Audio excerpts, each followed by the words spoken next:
Se realizan elecciones presidenciales en el Perú. Analizaremos las elecciones en Ecuador. También vamos a hablar sobre el fortalecimiento del movimiento socialista en la región. Y Willy y yo analizaremos los principales titulares en los Estados Unidos. Y esto es De Este a Oeste.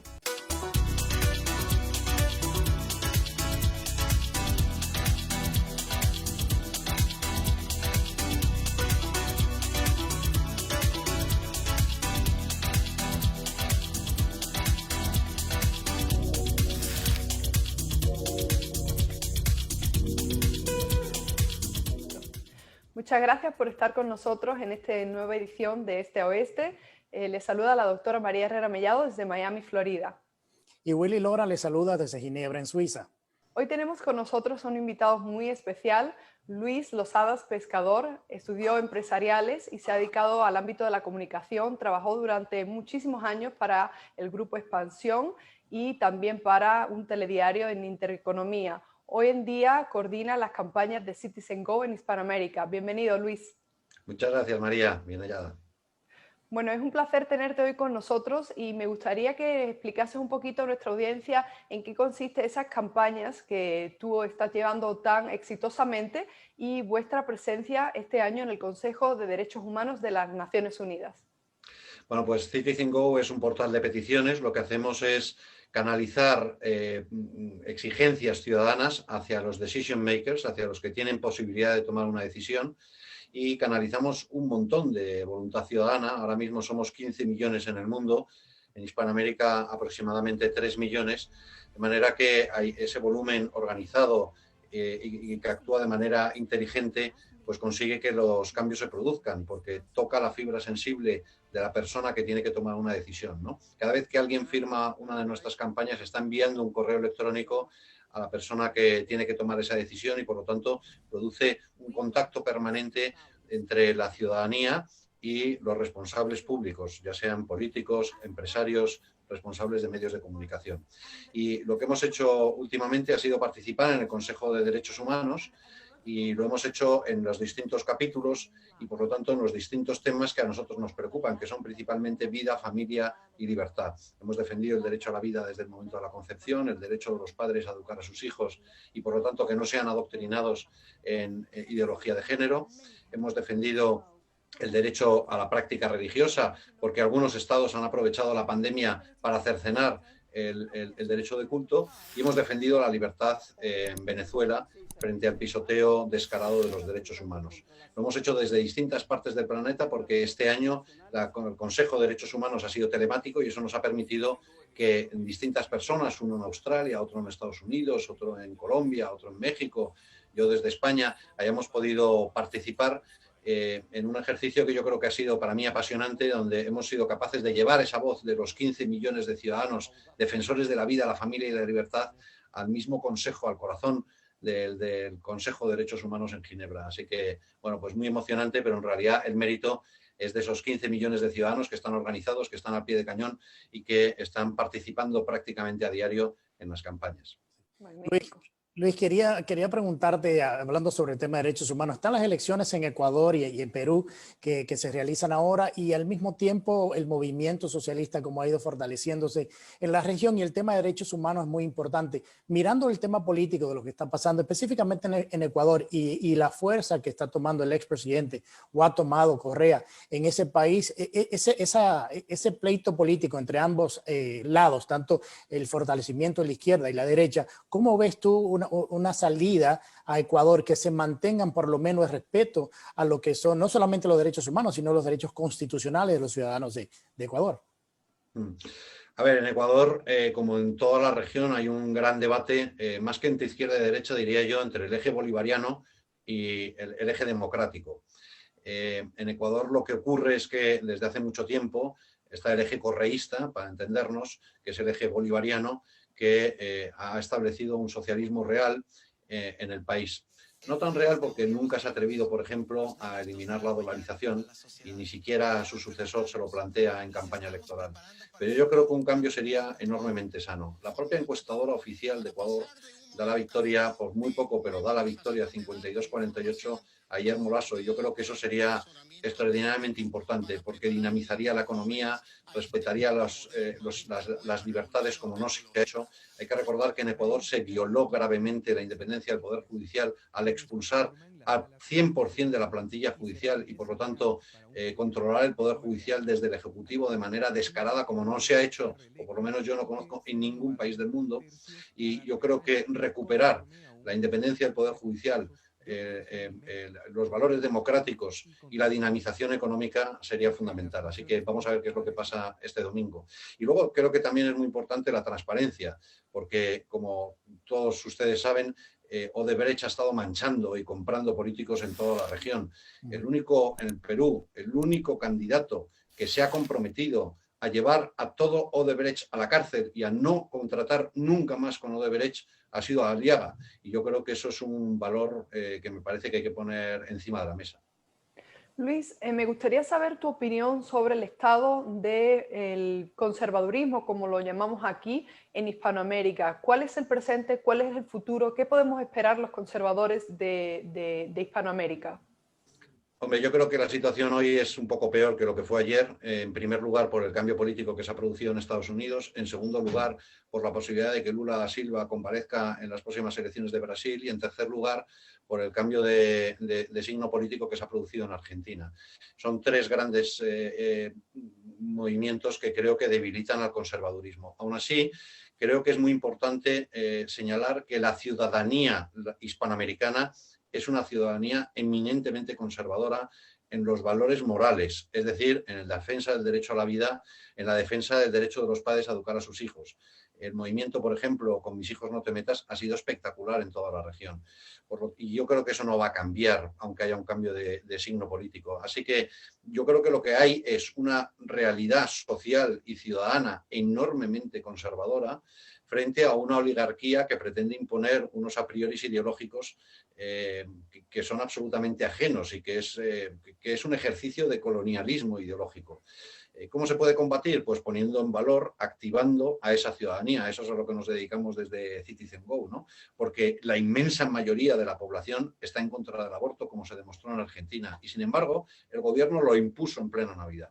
Y la inmensa mayoría de la población está en contra de la eutanasia en toda la región, ¿no? Afortunadamente en Colombia hemos visto que esa ley ha fracasado. Pero también hemos visto en muchos países cómo hay una imposición y una voluntad por parte de la oligarquía absolutamente ajena a la ciudadanía. Yo creo que el gran reto en general de Hispanoamérica es activar a esa ciudadanía que mayoritariamente es conservadora en temas morales y impedir que esa agenda totalitaria se llegue a imponer. Luis, ¿qué tan preocupante es para ti o cómo ves tú que ahora en Estados Unidos tenemos un gobierno de un lineamiento de izquierda que ha hablado y ha aprobado el financiamiento de esta agenda en los países de la región? O sea, hablando de la agenda de género, la agenda LGTBI, la agenda, o sea, esta agenda progre que hemos estado mirando en la región. ¿Qué tan preocupante debe ser para los conservadores en la región tener un presidente de Estados Unidos que tiene mucho dinero financiando este tipo de movimientos en la región? Pues enormemente preocupante, porque la política de Ciudad de México, por ejemplo, ha desaparecido, porque además la agencia de cooperación, que está generosamente financiada, va a dedicar gran parte de su presupuesto a esta agenda ideológica. Y, hombre, durante los 4 años de Trump hemos tenido cierta tranquilidad porque las inversiones para fomentar el aborto y la agenda LGTB han desaparecido. Hay que recordar que durante la administración Obama había un embajador especial LGTB que impuso esa agenda en Dominicana y en México y en Panamá, donde el mismo embajador salió a marchar en la marcha del orgullo gay, lo cual es una injerencia ideológica del libro. Y me temo que esto lo vamos a volver a ver. Así que la situación es enormemente preocupante porque todo el mundo sabe que Estados Unidos es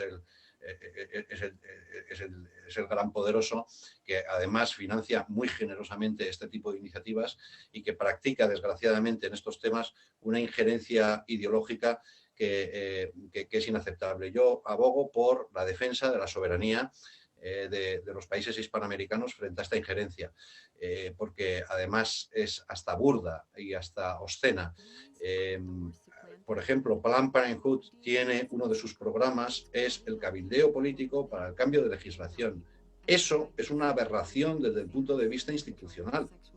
La Embajada de Estados Unidos no puede permitirse financiar un proyecto para modificar una legislación. Eso es violar la soberanía de los estados. Una cosa es que Estados Unidos considere que Hispanoamérica es el patio trasero y otra cosa es que lo ejerza y además a la luz de todo el mundo. Eso es inaceptable. ¿Qué pasa? Que muchas veces se hace por debajo de la mesa. Cuando alumbramos esa realidad, cuando le mostramos al público esto es lo que está pasando, están violando tu soberanía, el público, como es lógico, se levanta. Magnífico. Bueno, pues muchísimas gracias, Luis, por tu participación y esperamos tenerte de vuelta muy pronto. Encantado, encantado. Muchísimas gracias. Un fuerte abrazo. Gracias, Luis. Gracias. Vamos a la pausa y cuando regresemos hablaremos con una periodista desde Perú para que nos cuente la situación en ese país. Regresamos.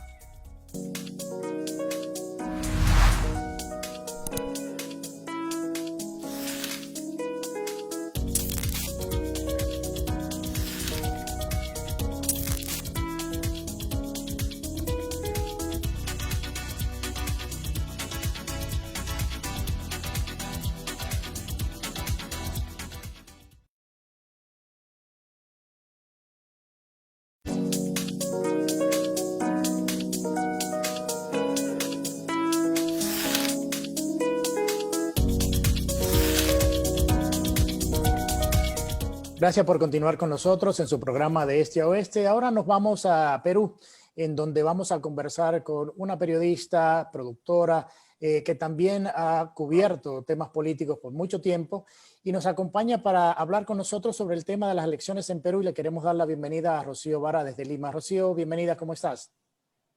Muchísimas gracias, muchas gracias Willy por la invitación. Bueno, Rocío, quiero comenzar preguntándote cómo ves la situación de las elecciones en Perú. Háblanos un poco de quiénes son estos actores principales que se están moviendo o están buscando la primera magistratura del país. Sí, bueno, hemos tenido un proceso electoral complicado. Los candidatos, hoy en día, que faltan solo 3 días de las elecciones, no podríamos decir que hay un favorito. Hay muchos favoritos, es un proceso muy raro, en una situación muy compleja para el Perú. Somos el primer país del mundo con más por millón de habitantes. Somos la economía más golpeada, tenemos uno de los peores sistemas de salud y tenemos candidatos en un proceso muy polarizado. Bueno, Rocío, bienvenida. Me gustaría saber tu opinión sobre el estado de la corrupción política ahora mismo en Perú. Somos muchos los que nos preguntamos por qué Perú sigue cayendo en esta lacra, en este problema, y por qué los políticos, a menudo los políticos peruanos y los expresidentes peruanos terminan siendo encarcelados, a diferencia de muchos otros políticos en Hispanoamérica. Bueno, el tema de la corrupción en el Perú ha ido aumentando lamentablemente. Los partidos políticos se han debilitado completamente, o sea, hace más de 20 años que los partidos políticos prácticamente han desaparecido. Hay alianzas, hay candidaturas, hay personas que se animan, empresarios, que se animan a hacer política y en este camino están yendo. Y yo creo que eso es parte, porque no están formados. Es parte del problema porque no tienen la formación que deberían tener para ser políticos. Acá se juega mucho con el populismo y muchísimo más con la demagogia. Entonces yo creo que es parte de eso lo que está afectando al país, porque no hay gente que está capacitada para ser político o que no tiene esa vocación que debería tener y buscan, porque eso es la verdad, lamentablemente, buscan entrar al poder para ser corruptos. Eso es lo que está pasando. Y eso es lo que hemos visto en los últimos 20 años, al menos, de procesos electorales en el Perú, ¿no? La corrupción es muy fuerte y acá no se ve cómo poder combatirla, ¿no? O sea, está en todos los niveles del Estado. Hay candidatos acusados por corrupción, hay expresidentes ahora que son candidatos acusados por corrupción y siguen haciendo campaña. Y la gente les da cierto respaldo, ¿no? Entonces, aquí mucho tiempo había una vieja frase que se decía que roba, pero hace obra. O sea, estamos tan acostumbrados en el Perú a vivir y a convivir y a aceptar de cierta manera la corrupción que ya no importa si roban o hacen, o cuánto roban, o cuán corruptos puedan ser, lo importante es que hagan alguna obra que pueda servir, ya que hay una gran demanda de infraestructura en el Perú, una altísima demanda que no está siendo satisfecha, y de hecho el gobierno actual del presidente Sagasti ha dicho de que no va a haber más para el próximo año, o sea, para lo poco que le queda de gobierno, no se va a destinar nada a la inversión en infraestructura, y eso es lo que más necesitamos en el Perú. Entonces, somos un país que está muy golpeado. La corrupción ha sido un flagelo constante desde hace muchos años. Presidentes en el ejercicio de sus funciones han salido de sus cargos por temas de corrupción. Su sucesor, el vicepresidente, también por temas de corrupción, y la verdad que es un mal que ya nos está casi ahogando. Entonces este proceso electoral es muy importante, quizás uno de los más importantes de los últimos 100 años, porque te puede dar la oportunidad de poder elegir una persona que no tenga esa característica, y eso se está apostando mucho. De hecho, uno de los favoritos, se podría decir, pero favorito con 8% de aprobación, es un candidato empresario que por su condición religiosa no tiene, digamos, un historial de corrupción, no se ha visto envuelto en grandes escándalos, y es por ello que es el favorito, porque no pareciera que fuera corrupto, no pareciera, la gente tiene esa percepción de él, ¿no? Ya. Rocío, yo te quería preguntar, ¿cómo ven ustedes allá el fortalecimiento de la izquierda y el socialismo y la agenda progresista que está teniendo tanta influencia en esa región, especialmente por lo que tú dices, por el tema mismo de la corrupción entre los políticos tradicionales? Exacto, es digamos, la reacción natural de la mayoría de peruanos de creer de que porque es de izquierda o porque dice un discurso demagógico no va a ser corrupto. Y de eso se aprovecha la izquierda en el Perú, que ha crecido lamentablemente por el apoyo de ciertos medios de comunicación que obedecen a sus intereses políticos. Obedecen a sus intereses políticos porque evidentemente, económicos, medios de comunicación, y apoyan a ciertos candidatos para tener esos favores, ¿no? Entonces, el financiamiento de la izquierda es sobre todo mediática, manipulación de los medios de comunicación, de los artistas. Aquí hay como una gran ola de la izquierda que está avanzando y que quiere coparlo todo, ¿no? Ahorita estamos en un gobierno izquierdista que ha hecho y que venimos también de otro gobierno similar, y que está copándolo todo, están dilapidando los recursos del Estado en consultorías, en ese tipo de cosas, y no en lo que realmente necesita la población. La izquierda, lamentablemente, está creciendo porque tiene mucho de manipulación de los medios de comunicación masivos que hay en el Perú, mucho también está en el teatro, está en la radio, y todo es por intereses económicos, ¿no? Yo saludaría si fuera intereses de convicción, porque al fin de cuentas la gente puede decir ser de izquierda, de derecha, lo que fuese, siempre y cuando sea por convicción, pero al fin de cuentas aquí es solamente intereses económicos para poder seguir echando mano a los recursos del Estado. Ese es el gran problema que tenemos ahorita en el Perú.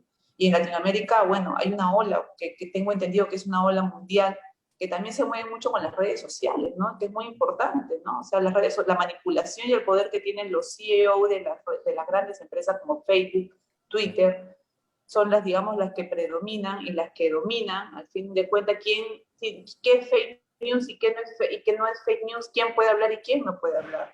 Entonces, estamos frente a una situación bien compleja, por eso creo que es bien importante el resultado de las elecciones de Perú el próximo domingo. Estamos de acuerdo. Rocío, yo tengo una pregunta con respecto a las mujeres y las mujeres en política en el Perú. Las mujeres peruanas son conocidas por ser mujeres muy trabajadoras, muy serias, y también una de las mujeres más conservadoras en Hispanoamérica. ¿Cuál es el rol de la mujer en la política y también en el activismo social para conservar el Perú siendo uno de los países líderes de la región? Las mujeres están tomando más fuerza en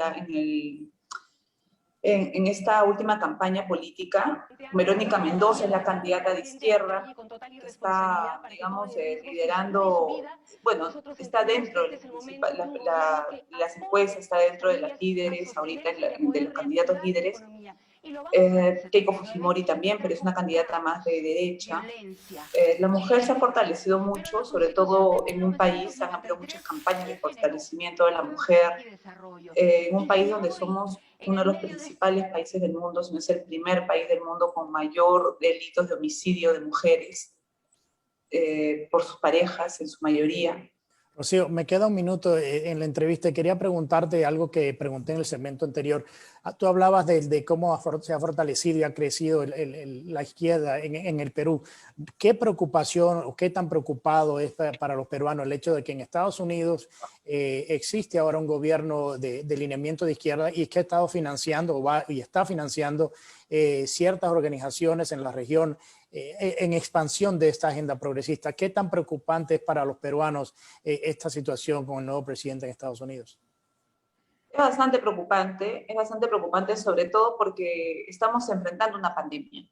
Quizás si el escenario fuera otro, creo que todos tendríamos otra visión. Sin embargo, el tema de la pandemia es un tema muy, muy delicado porque nos pone en una situación de riesgo. Como mencioné hace un momento, creo que somos el país que más muertos ha habido con esta pandemia porque no estamos equipados. Y ahora con este empoderamiento de la izquierda en un país como Estados Unidos, preocupa mucho porque de repente es una tendencia que puede reflejarse hacia el Perú. Y eso es muy, muy delicado porque no estamos en una situación como para poder irnos a la izquierda. ¿Quién no quiere un sueño socialista? Pero lamentablemente no es algo que funcione, que nunca ha funcionado y probablemente nunca va a funcionar. Y ahora que tenemos la peor caída en empleo, la peor caída en inversión, la peor caída en infraestructura y en salud, ni se dice, no es la izquierda la mejor opción. Lo que le necesita el Perú es inversión, es trabajo, es empleo, no destruir lo que ya se tiene, porque lamentablemente ya hemos tenido gobiernos de izquierda y si bien se fortalecieron, como el gobierno de Ollanta, se fortalecieron los programas sociales de ayuda a la gente más pobre, se retrasó mucho en lo que era la generación del empleo y sabemos de que es las empresas las que generan el empleo. Por eso te preocupa que la izquierda esté fuerte en Estados Unidos, porque no sabemos qué es lo que podría ser el resultado en el Perú. Si las empresas si se gana la izquierda, de repente, por ser ambos de izquierda, nos va a favorecer en cuanto a la inversión, pero esa no es un poco la perspectiva que tienen estos grupos políticos, al contrario, ¿no? Creo que fortalecen estados y el Perú no está preparado para tener un estado fuerte. Lamentablemente, ninguna empresa estatal en el Perú ha funcionado jamás, ¿no? Entonces, eso sí preocupa mucho, ¿no? Y bueno, Rocío, quiero agradecer tu tiempo. Le doy un segundito a María para que se despida de ti. Bueno, gracias, Rocío, por la entrevista. Es muy enriquecedora y te deseamos muchísima suerte y que vuelvas al programa muy pronto. Muchas gracias. Muchísimas gracias, María. Un gusto conversar con ustedes dos. Gracias, Rocío. Y bueno, vamos a nuestra próxima pausa. Cuando regresemos, María y yo conversaremos de los titulares más importantes en Estados Unidos y en el mundo. Ya regresamos con más de Este a Oeste.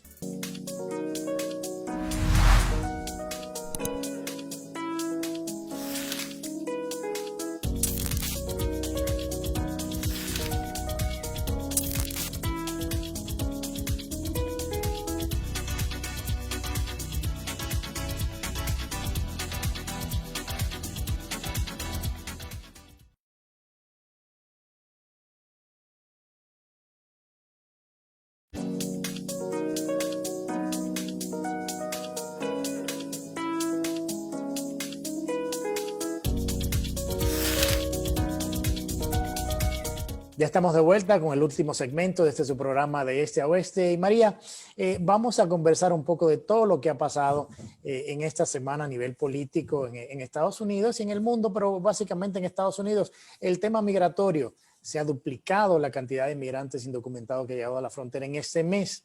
¿Qué datos nos puedes dar tú sobre eso? ¿Qué está pasando?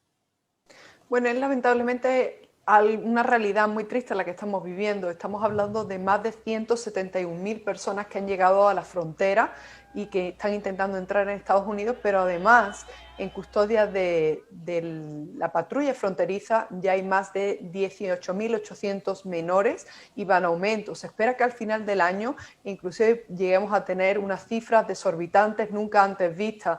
Y esto no es suficiente para que la administración de Joe Biden y Kamala Harris reconozcan no solo que hay una crisis de inmigración, sino una crisis humanitaria, que están desbordados, que ellos han creado y han provocado esta crisis y que hay que atajarla cuanto antes. Yo creo que ha sido una semana en la cual el presidente ha tomado decisiones que nos hemos quedado sorprendidos. Inclusive el envío de su misión a El Salvador, en el cual el Zúñiga, el encargado de las Américas para el Departamento de Estado, fue allá y estuvo hablando del tema de libertad de expresión, y yo me preguntaba yo mismo, pero, o sea, ir a El Salvador a hablar del tema de libertad de expresión cuando vemos lo que está pasando con esta administración, con la censura, con lo que pasó con el hijo del presidente, o sea, muchas de estas cosas que se han venido cuestionando a nivel regional. Pero otro de los temas también que hicieron noticia esta semana en conversación con la Casa Blanca y lo que dijo el presidente sobre el tema del paquete de infraestructura de 2.5 trillones de dólares, por encima de los 2 trillones de dólares que ya se habían aprobado o que se han aprobado para el plan del COVID. Y muchos analistas dicen que solamente un 6% de este 2.5 trillones de dólares de infraestructura que está pidiendo el presidente irían en realidad para infraestructuras, y lo demás para programas que no tienen nada que ver con el propósito de la ley. Con el tema de la economía, el desempleo que esto traería, y además una posible inflación económica en el país, o sea, ¿qué vamos a hacer? Bueno, es preocupante porque estamos muy endeudados, como tú bien dices, y por otra parte porque los medios de comunicación incluso están llamando la atención al presidente y claramente indicando que él mismo está intentando, dentro de la definición de infraestructura, meter otros programas públicos, inclusive comunicaciones de redes de banda ancha, dinero para las escuelas públicas, y con ello avanzar en la agenda de izquierda. Es por eso que realmente hay que hacerle un contrapeso y sobre todo preguntarnos a dónde queremos ir. Queremos dejar a este país más endeudado de lo que está, a merced de una deuda exterior y con los principales enemigos de Estados Unidos presionando y aprovechándose de la situación en la que estamos. Esto habría que hablarlo con economistas especializados, pero como contribuyentes estadounidenses realmente estamos preocupados en lo que va a desembocar todo este gasto público. Volviendo al tema migratorio, hablamos que el secretario de Defensa Nacional, Mayorkas, volvió a decir que no teníamos una crisis, que era algo que tenían bajo control, pero los números, o sea, no mienten, y más el tema de los niños, María. Efectivamente, y por otra parte, recordemos que Joe Biden ha designado a Kamala Harris como la gestora de la crisis fronteriza, pero realmente no la hemos visto en la frontera y tampoco, de acuerdo a las investigaciones que hemos hecho, hemos detectado que Kamala Harris tenga ninguna experiencia en el ámbito inmigratorio. Es una persona además que ha sido acusada, ¿no?, de no trabajar o no ser afín a las fuerzas y cuerpos de seguridad y concretamente a las agencias que se encargan de dar cumplimiento a la ley de inmigración federal.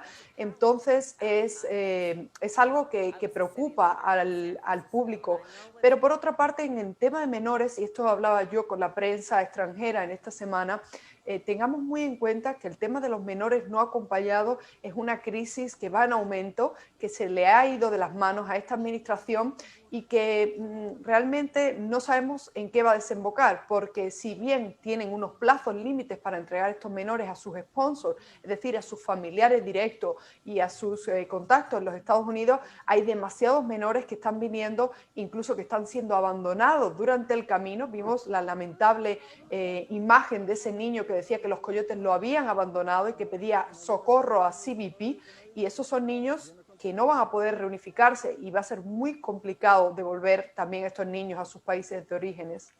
Porque también al mismo tiempo, tú y yo hablamos el otro día de la deficiencia en todo lo que es el sistema de procesamiento de inmigrantes indocumentados ya en manos de CBP, o sea, y también de los inmigrantes legales que lo están haciendo su proceso legal por el tema del backlog, por el tema de que la cantidad es tanto que tienen que esperar unos 10 o 15 años para poder llegar legalmente a Estados Unidos. ¿No es esto un incentivo más para esta inmigración indocumentada hacia Estados Unidos? Definitivamente, porque las personas ven como en los tribunales estadounidenses tenemos más de 1 millón de atrasos en digamos, en el procesamiento de estos casos, y por otra parte, como tú bien decías, digamos, hermanos, padres e hijos de ciudadanos y residentes estadounidenses tienen que esperar muchos meses, muchos años, y entonces es algo que realmente no les merece la pena cuando ven que si entras por la frontera sur de forma indocumentada van a ser admitidos sin ningún tipo de control. Sí, pero María, también con el tema de los niños, durante el periodo del presidente Trump era abuso infantil. ¿Qué ha cambiado? Porque ahora no es abuso infantil. Bueno, lo que ha cambiado es que las familias ahora mismo están intentando enviar a sus hijos solo porque son los únicos a los que aceptan. Es decir, se está separando de facto a la familia, tanto en México como en sus países de origen, y a la vez está incrementando el número de niños no acompañados, y lo que definitivamente no ha cambiado es que siguen hacinados en los centros de detención. Es más, se están abriendo nuevos centros de detención para procesar el número de niños que están entrados sin ningún tipo de adultos. Y yo creo que el último tema que vamos a tocar, porque creo que es importante también que la audiencia sepa, en Estados Unidos ahora también se le está pidiendo en los estados o a los vacunados el famoso pasaporte de la vacuna, y ya varios estados han dicho y han votado en sus legislaturas de que no van a, o sea, los gobernadores, mejor dicho, han dicho que lo van a prohibir el uso de este pasaporte de vacunas en los estados. ¿Qué tú piensas de estas medidas? Porque ya habíamos hablado anteriormente en otros programas de que es una manera que directamente te están diciendo que tienen que vacunarte, aunque mucha gente no quiera. Sí, claro, Joe Biden ha dicho y ha insistido que todo el mundo debe de vacunarse, lo cual creo que es una osadía por su parte, porque lo primero que tienen que tener en cuenta las personas es que esto se trata de un tratamiento, que no son vacunas completamente aprobadas, y que además hay que apelar a la libertad individual, que es lo que hacía la administración de Donald Trump. Lo que tú no puedes es decirle a las personas que no van a poder salir a celebrar si no se vacuna, cuando tú no vas a cargar con las consecuencias que pueden traer y acarrear estas vacunas, estos efectos adversos, los trombos, por ejemplo, de la vacuna AstraZeneca que estamos viendo en Europa, o los efectos secundarios que no conocemos. Es decir, esto es lamentable. Y además, por otra parte, Willy, recordemos que no hay una vacuna federal, es decir, los estados están recibiendo esas vacunas y se están distribuyendo, por lo tanto, son los estados los encargados de establecer los requisitos y la distribución de las vacunas. Por tanto, esto es otra forma para implementar un pasaporte internacional que le ayudaría quizás a las aerolíneas, a las grandes corporaciones, a llevar un control de pasajeros. Pero como abogada, como digamos también estadounidense y europea, yo creo que esto va en contra de los derechos individuales y de los derechos constitucionales de las personas. Y yo creo también que hay que entender, como tú decías hace un momento, que el hecho de que sea una vacuna no es una vacuna per se. La audiencia tiene que entender que es un medicamento que lo que te ayuda es a minimizar en una gran parte los efectos del virus cuando ya uno es contagiado. No es que te va a proteger de que te contagies o que tú este medicamento te va a permitir o va a permitir que tú no contagies a otros. Ese no es el caso. Por eso se le está pidiendo a la gente que todavía utilice el distanciamiento social y que también utilicen la mascarilla, porque no es una vacuna que te protege en contra de contagiarte ni de que tú te contagies a los otros. Y creo que están todavía en el proceso de hacer ese tipo de investigación. Pero ya, María, estamos llegando aquí al final del programa de hoy. Unas palabritas de despedida. Bueno, muchísimas gracias por la sintonía y esperamos verle la próxima semana de vuelta. Sí, también quiero recordarle a nuestra audiencia que se suscriban al canal de Este a Oeste Show, que al suscribirse, hacer un clic a la campanita para que le lleguen nuestras notificaciones de cada vez que saquemos nuevos contenidos. Así que agradecemos de nuevo su participación y presencia en nuestro programa, a nuestros invitados que participaron hoy, y los esperamos en nuestra próxima entrega de Este a Oeste. Hasta la próxima.